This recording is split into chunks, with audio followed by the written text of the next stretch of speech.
Guys, अगर आप New Zealand move करना चाहते हैं सीजनल जॉब्स के ऊपर and you don't know how to start and where to start the process, तो आज की इस वीडियो में आपको पूरा प्रोसेस बताया जाएगा। अब न्यूजीलैंड में जो विंटर्स हैं आने वाली हैं और विंटर्स की जितनी भी क्रॉप्स हैं उनकी हार्वेस्टिंग शुरू होगी, पैकिंग शुरू होगी और यहाँ की जो गवर्नमेंट को 19,000 से ज़्यादा वर्कर्स यहाँ पर चाहिए और इसके लिए कोई खास एज लिमिट उन्होंने नहीं लिखी हुई अपनी वेबसाइट पर। अगर आप ओवर 18 ईयर्स हैं तो आप इन जॉब्स पे आराम से अप्लाई कर सकते हैं।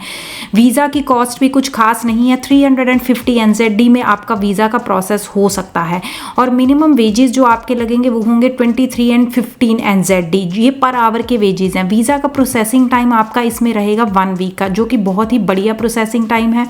आपकी एवरेज एनुअल सैलरी इसमें बन जाती है 61,000 NZD के आसपास। अगर हम इसको इंडियन रुपीज़ में कैलकुलेट करें तो अराउंड ये 30 लाख के आसपास हो जाएगा। अब आपको बता दूं, न्यूजीलैंड का जो एग्रीकल्चर सेक्टर है, जो फार्मिंग सेक्टर है, उस बहुत ज़्यादा वो हेविली रिलाई करता है लेबर के ऊपर, जो कि और कंट्री से बुलाई जाती है। और ये जितने भी फार्म्स होते हैं, जितने भी ये अपना बड़ी बड़ी लैंड्स होती हैं जहाँ पर काम करना होता है, ये रिमोट एरियाज़ में होते हैं, जिसकी वजह से आपका एम्प्लॉयर ही आपको एकोमोडेशन देता है, फ्लाइट देता है, आपका खाने का, पीने का, रहने का सारा बंदोबस्त जो है वो आपका एम्प्लॉयर ही करता है। मेजॉरिटी ऑफ द केसेस में ऐसा ही होता है। अब आप सोच रहे होंगे कि आपको किस प्रकार का काम करना पड़ेगा। अगर आपकी एक बार सीजनल जॉब लग जाती तो डिफरेंट सॉर्ट ऑफ काम जो है अवेलेबल होते हैं, जैसे कि आप फार्म वर्कर के रोल पर जा सकते हैं, फार्म असिस्टेंट के रोल पर जा सकते हैं।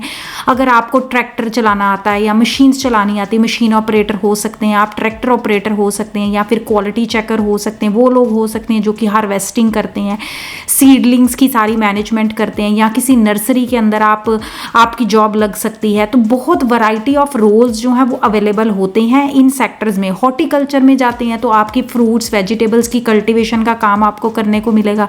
विटिकल्चर में जाएंगे तो ग्रेप्स की कल्टीवेशन का काम आपको करने को मिलेगा। या फिर आप ऑर्चर्ड मैनेजर हो सकते हैं। अगर किसी मैनेजर पोजीशन पे आप अप्लाई करना चाहते हैं तो मैनेजर पोजीशंस भी बहुत सारी अवेलेबल होती हैं। बस इन जॉब्स में ये एक दिक्कत होती है, इसमें थोड़ा सा फिजिकल बंदे का स्टेमिना अच्छा होना चाहिए और एक हार्ड वर्किंग बंदा होना चाहिए, जो कि सुबह उठ करके अपना 5 बजे ड्यूटी जो है शुरू कर सके। कभी कभी 5 से पहले भी आपको काम करने के लिए निकलना पड़ सकता है। एग्रीकल्चर इंडस्ट्री में जब एक बार फ्रूट्स वेजिटेबल्स या बाकी किसी क्रॉप की जब हार्वेस्टिंग हो जाती है, उसके बाद फिर फैक्ट्री के अंदर उनको भेज दिया जाता है।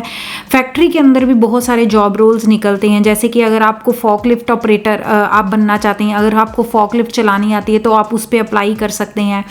या फिर जैसे लोडिंग अनलोडिंग का काम देखना, या फिर जैसे फ्रूट्स आता है तो फ्रूट्स की प्रोसेसिंग करी जाती है, उसकी सॉर्टिंग करी जाती है, ग्रेडिंग करी जाती है। इसका मतलब ये है कि उसके कलर, उसकी शेप, उसकी साइज़ के अकॉर्डिंग हर फ्रूट को अलग अलग किया जाता है और फिर उनकी पैकेजिंग उसी के अकॉर्डिंग होती है।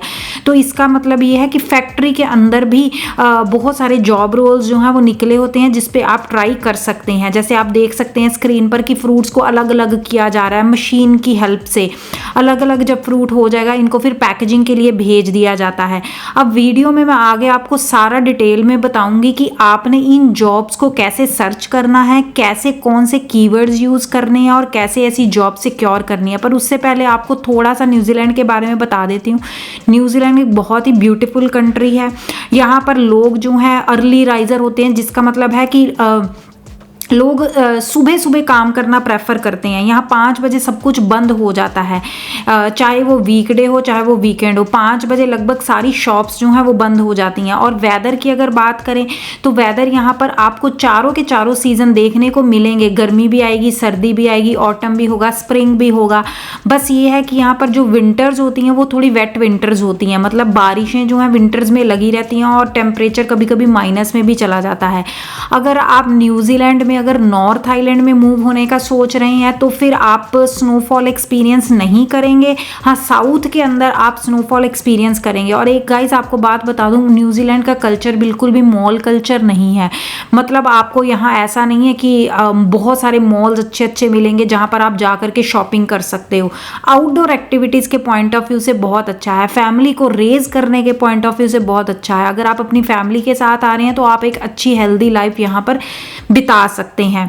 अगर आप एक बार खुद सेटल हो जाते हैं, आपका स्पाउस सेटल हो जाता है, कुछ साल के लिए आप यहाँ पर रह लेते हैं, फिर आप पीआर अप्लाई कर लेते हैं, सिटीजनशिप अप्लाई कर सकते हैं, तो ये बहुत सारे फ़ायदे हैं जो कि आप न्यूजीलैंड में आकर के इंजॉय कर सकते हो। यहाँ का हेल्थ केयर अच्छा है, एजुकेशन सिस्टम अच्छा है, और भी जितनी भी पब्लिक सेक्टर की सर्विसेज हैं वो बहुत अच्छी हैं, आप सारी इंजॉय कर सकते हैं। एक बार कॉफ़ी का कप ले आओ और कॉफ़ी पेन निकाल लो। मैं आपको एक जेन्युइन तरीके से आज बताऊंगी कि आप कैसे ये सीजनल जॉब्स जो हैं वो सर्च कर सकते हैं और उन पे अप्लाई कर सकते हैं। गाइज, मेरी पूरी कोशिश ये रहती है कि मैं आपको एक ढंग का तरीका बताऊं जॉब ढूंढने का और उन पे अप्लाई करने का। मैं ये पूरा ट्राई करती हूँ कि कोई भी गलत इन्फॉर्मेशन, अपनी तरफ से बेस्ट एफर्ट्स देती हूँ कि गलत इन्फॉर्मेशन आप तक ना पहुँचे। आजकल और यूट्यूबर्स हैं मतलब ऐसे कि जॉब्स को ओपन करते हैं और ऊपर ऊपर से दिखा देते हैं कि आप ये देखिए इतनी सारी जॉब्स हैं, इन पे आप अप्लाई कर लीजिए, आपको कॉल आ जाएगी। तो वो आपको मैं आगे बताऊंगी, वो थोड़ा तरीका जो है वो मिसलीडिंग तरीका है। देखिए, अब हम बात कर रहे हैं आज सीजनल जॉब्स के बारे में, ठीक है। तो जैसे कि मैंने अपनी पहली वीडियोस में आपको बताया कि seek.co.nz करके वेबसाइट है, वहाँ पर जॉब्स आप अप्लाई कर सकते हैं। बिकॉज ये जो है सीजनल जॉब्स हैं, तो आप कोशिश करिए सीजनल जॉब्स के लिए जो स्पेसिफिक सीजनल कैटेगरी में जो जॉब्स रहती हैं, जो उनको होल्ड करती हैं, उन वेबसाइट पर जाकर के अप्लाई करिए। जो सीक है, नो डाउट एक बहुत बड़ी वेबसाइट है, सारी वो जॉब्स जो हैं वो होल्ड करती हैं, पर सीजनल जॉब के लिए ये कुछ स्पेसिफिक वेबसाइट्स जो आज मैं आपको बताऊंगी, उन पे जाके अगर आप सर्च करेंगे, अप्लाई करेंगे, आपको रिजल्ट्स जो हैं वो अच्छे मिलेंगे, ठीक है। तो सबसे पहले हमारे पास है picknz.co.nz। इसका मैं आपको एक बार डेमो दे देती हूँ। ये देखिए, ये इसमें उन्होंने लिखा seasonal work and careers in New Zealand horticulture start right here, there is a great range of work opportunities on orchards में बहुत काम है through out New Zealand and through out year, need extra help getting into seasonal work. तो ये इनके work schemes जो हैं, visa की स्कीम्स भी आप चेक कर सकते हैं। बहुत बढ़िया वेबसाइट है, यहाँ की लोकल वेबसाइट है। देखिए co.nz से चल रही है। अब आपने यहाँ पर जाकर के क्या करना है, जॉब्स पे जाना है। जैसे ही आप जॉब्स पे क्लिक करेंगे, आपको सारी कैटेगरीज की जो सारी लोकेशंस की जॉब मिल जाएंगी। अब देखिए, यहाँ पर आप यहाँ से फ़िल्टर सर्च कर सकते हैं, आपको किस तरीके की चाहिए। अभी के लिए आपको मैं बताऊंगी यहाँ पर कोई फ़िल्टर नहीं डालना, क्योंकि आपकी जो पहली प्रेफरेंस है, आपको किसी भी तरीके की जॉब सिक्योर करनी है।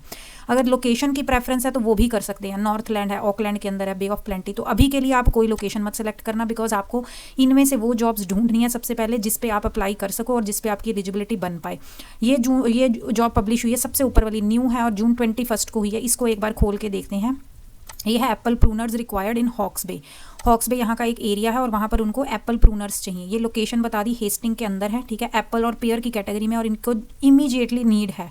और इनके पास कितने रोल्स अवेलेबल हैं, 10 रोल अवेलेबल हैं। ये स्टार्ट डेट उन्होंने बताई। देखिए, बड़ी सिंपल स्ट्रेट फॉरवर्ड वेबसाइट है। यहाँ पर स्टार्टिंग रेट जो बता रहे हैं वो 23 आपको मिल जाएगा, प्लस 8% हॉलीडे पे भी मिलेगा।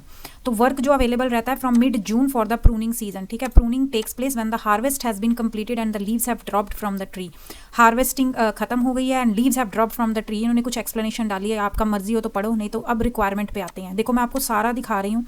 इसके अंदर उन्होंने मोटा मोटा लिखा हुआ, you must be currently in New Zealand and with valid work visa, please do not apply if you do not currently have a right to work in New Zealand.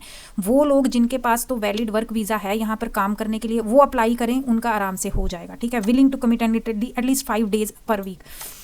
ये बाकी उनकी बेसिक रिक्वायरमेंट है। ये सबसे मेजर रिक्वायरमेंट है। अगर तो आपके पास वर्क वीज़ा है तो आप अप्लाई करिए, आपके चांस है हो जाएगा। अब आप लोग जो, अगर आप इंडिया में अपनी होम कंट्री से बैठ करके इन जॉब्स पे अप्लाई करेंगे, there is no chance that आपका सीवी जो है वो सिलेक्ट होगा और आपकी यहाँ पर सिलेक्शन होगी। तो अगर आपने रिक्वायरमेंट के अंदर पढ़ लिया कि उनको वर्किंग राइट्स चाहिए और आपके पास नहीं है, तो उसको आप स्किप कर दीजिए, मत अप्लाई कीजिए। अब इसको हम बंद करते हैं, ये हमारे काम की नहीं है। देखो, थोड़ा सा एफर्ट आपको लगाना पड़ेगा, आपको इनमें से ढूंढना पड़ेगा, क्योंकि not all the jobs will have this condition. अब हम कोई और ट्राई करते हैं। जैसे हमने मान लो ये दे दिया, orchard machinery and spraying operator. ये कहाँ की है, ये फकाटने न्यूजीलैंड की है, ये अलग यहाँ का एक एरिया है। और ये इसकी कैटेगरी कीवी फ्रूट के अंदर है। ये हमें इसमें नहीं चाहिए, तो मेरे से गलती से क्लिक हो गया। इनको भी इमीडिएट रिक्वायरमेंट है, नंबर ऑफ रोल्स अवेलेबल यहाँ पर 1 है। तो ये उन्होंने डिस्क्रिप्शन दी है, we offer our talented orchard machinery and spraying operator between 28 से $34 वो पर आवर के हिसाब से देते हैं। और मिनिमम जो काम लगेगा वो 30 आवर्स पर वीक का लगेगा, ठीक है। बहुत अच्छी चीज़ है। अब हम जहाँ पर देखते हैं कि क्या क्या उन्होंने जॉब रिक्वायरमेंट्स जो हैं वो लिखी हुई हैं। All offers are subject to pre employment medical check, ठीक है। मेडिकल चेक करवाएंगे, ड्रग्स एंड अल्कोहल टेस्ट कराएंगे, and this is a safety critical role, so you will be also subject to random drug and alcohol testing, ठीक है, ये करवाएंगे।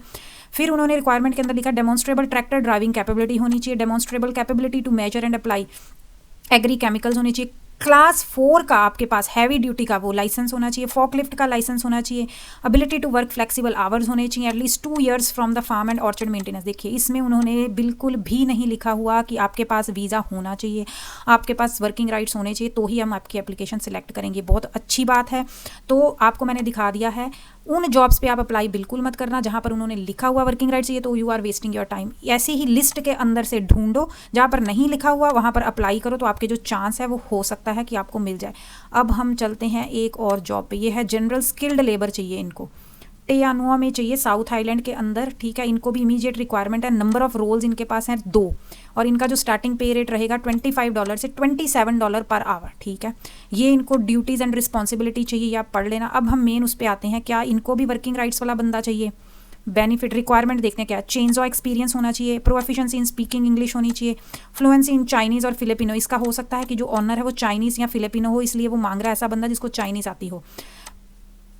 Valid driving licence होना चाहिए। Working holiday visa holders are also welcome to apply. तो यहाँ पर एक वर्किंग हॉलीडे वीज़ा रहता है जो कि अपने इंडियन, पाकिस्तान, बांग्लादेशी लोगों के लिए नहीं होता, ये कुछ स्पेसिफिक कंट्री वाले लोगों के लिए होता है, तो आप इसको छोड़ दो। उसके अलावा देख लो, उन्होंने नहीं लिखा हुआ कि जिसके पास वर्किंग राइट है हम उसी की एप्लीकेशन सेलेक्ट करेंगे, तो ये भी एक अच्छी है जहाँ पर आप अप्लाई कर सकते हैं।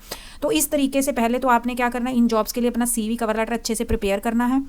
उसके बाद इन पे अप्लाई करना। सारी जॉब से मत अप्लाई करना, पहले उसको सिलेक्ट कर लेना, शॉर्ट लिस्ट कर लेना, जहाँ जहाँ उन्होंने वर्किंग राइट्स नहीं मांगे वहाँ वहाँ आप अप्लाई करना।